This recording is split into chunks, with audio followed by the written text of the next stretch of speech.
সম্মানিত ভিউয়ার্স, আসসালামু আলাইকুম। আশা করি আপনারা সকলেই অনেক বেশি ভালো আছেন। আজকের ভিডিওর যে আলোচ্য বিষয় সেটি আপনারা নিশ্চয়ই থাম্বনেল দেখেই বুঝতে পাচ্ছেন যে এখন যে প্রাথমিকের বিজ্ঞপ্তিটি প্রকাশিত হবে, এইখানে চাকরি পেতে হলে আসলে কোন কোন পদক্ষেপগুলো নেওয়া উচিত এবং বিজ্ঞপ্তি আসলে কখন প্রকাশিত হবে, কতগুলো পদে এই বিজ্ঞপ্তিটি প্রকাশিত হবে এবং এইবারে সবচেয়ে বড় কথা হচ্ছে যে কোটাবিহীন যে নিয়োগ হবে, অর্থাৎ আগে যে নারী কোটা এবং অন্যান্য যে কোটাগুলো ছিল সেই কোটাগুলো যেহেতু বাতিল হয়ে গিয়েছে, সুতরাং চাকরি প্রাপ্তি আসলে মেধার ভিত্তিতেই কিন্তু হবে।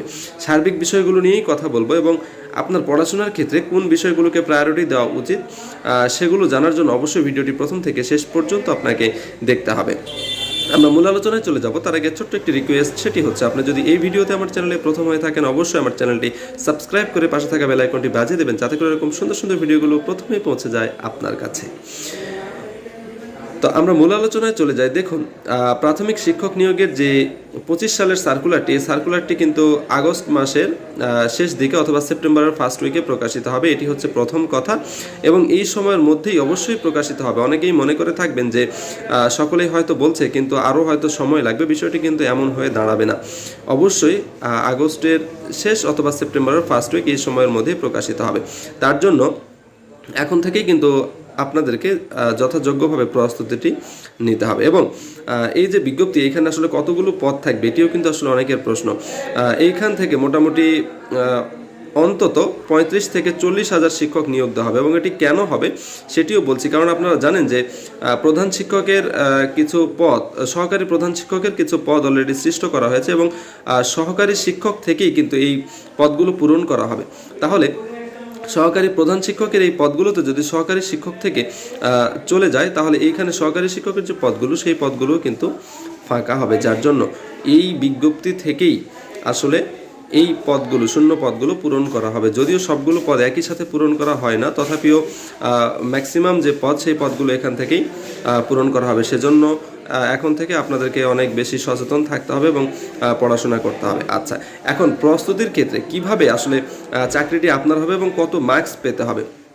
দেখুন, অন্তত 65+ মার্কস যারা পাবেন তারাই কিন্তু আসলে চূড়ান্তভাবে মনোনীত হবেন। 65+ মার্কস কিন্তু আসলে অনেক বেশি মার্কস এবং এর আগে কোটা থাকার কারণে আসলে এর চেয়ে অনেক কম মার্কস পেয়ে অনেকের হয়ে যেত এবং অনেক বেশি মার্কস পেয়েও অনেকের আসলে আসতো না। কিন্তু এইবারের ক্ষেত্রে যেহেতু কোটা নেই, মাত্র 7% কোটা, সেহেতু আসলে কম সংখ্যক মার্কসেই কিন্তু চাকরিটি হয়ে যাবে।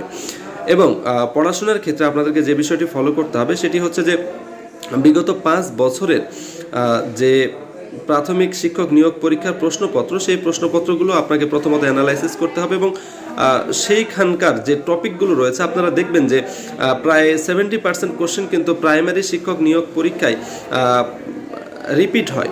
সেক্ষেত্রে আপনি যদি সেই জায়গাটি কাভার করতে পারেন যে কোন জায়গাগুলো থেকে বারবার প্রশ্নগুলো আসে এবং সেই টপিকগুলো খুব ভালোভাবে যদি আপনি পড়ে থাকেন, তাহলে কিন্তু এইটি আপনার জন্য অনেক বেশি ভালো হবে। এছাড়াও আরও একটি বিষয়, সেটি হচ্ছে যে জব সলিউশন। এই জব সলিউশন সেটি যে কোনো সিরিজের হতে পারে, জর্জ সিরিজের হতে পারে, প্রফেসরসের হতে পারে, যে কোনো সিরিজের একটি জব সলিউশন। তবে প্রফেসরসের জব সলিউশনটি কিন্তু আসলে অনেক বেশি কার্যকর। তো প্রফেসরস সিরিজের জব সলিউশনটি যদি আপনি প্রথম পৃষ্ঠা থেকে শেষ পৃষ্ঠা পর্যন্ত মোটামুটি ভালোভাবে পড়তে পারেন, তবে অবশ্যই সেটি ব্যাখ্যা সহ, অনেক সময় হয়তো যে ডিরেক্ট কোশ্চেন চলে আসে না, কিন্তু ব্যাখ্যা থেকে বা ডিপ, ওই রিলেটেড ডিপ থেকে প্রশ্নগুলো চলে আসে।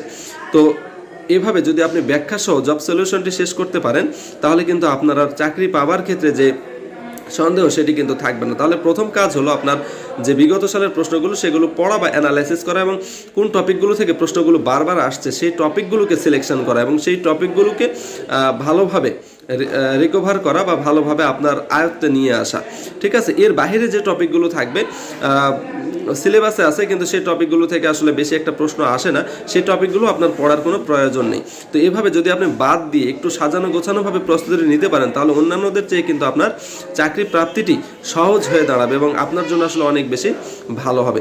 তো এই ছিল মোটামুটি আজকের ভিডিওটি। ভিডিওটি যদি ভালো লেগে থাকে অবশ্যই আমার ভিডিওটিতে লাইক দেবেন, ভিডিওটি শেয়ার করে আমাদের সাথেই থাকবেন। আর হ্যাঁ, এখনও যদি আপনি আমাদের এই চ্যানেলটি সাবস্ক্রাইব না করে থাকেন, দয়া করে চ্যানেলটি সাবস্ক্রাইব করবেন। সকলেই ভালো থাকবেন, সুস্থ থাকবেন, সকলের জন্য অনেক অনেক দোয়া, অনেক অনেক শুভকামনা। আসসালামু আলাইকুম ওয়া রাহমাতুল্লাহি ওয়া বারাকাতুহু।